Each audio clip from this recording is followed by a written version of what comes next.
قرآن کو چھوڑنے والی قوموں کا انجام۔ قرآن کریم کے 15ویں پارے میں سورہ بنی اسرائیل کی آیت نمبر 82 میں اللہ تعالیٰ ارشاد فرماتا ہے وَنُنَزِّلُ مِنَ الْقُرْآنِ مَا هُوَ شِفَاءٌ وَرَحْمَةٌ لِّلْمُؤْمِنِينَ وَلَا يَزِيدُ الظَّالِمِينَ إِلَّا خَسَارًا۔ ترجمہ: اور قرآن مجید ہم نازل فرماتے ہیں مومنوں کے لیے شفا اور رحمت ہے، اور ظالموں کے لیے خسارہ اور نقصان ہی بڑھاتا ہے۔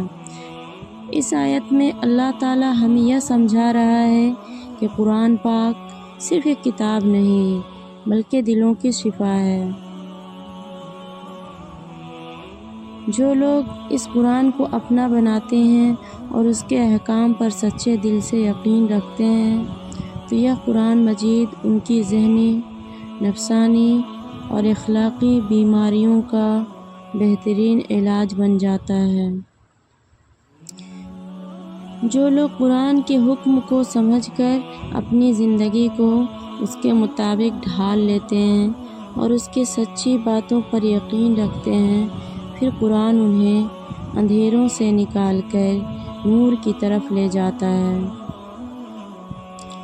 پہلے لوگ جہالت میں تھے، لیکن جب انہوں نے قرآن کریم کو مانا تو ان کی زندگی بدل گئی۔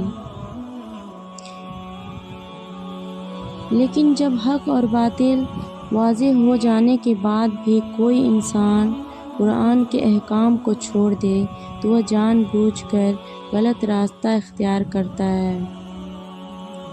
دنیا کی سب سے خوش قسمت قوم وہ ہے جس کے پاس اللہ کا پاک کلام موجود ہے۔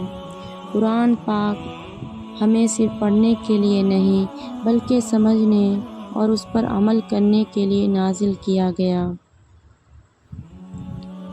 تاریخ گواہ ہے جن لوگوں نے قرآن کی ہدایت کو اپنایا اللہ تعالیٰ نے انہیں عزت، کامیابی اور رہنمائی عطا فرمائی۔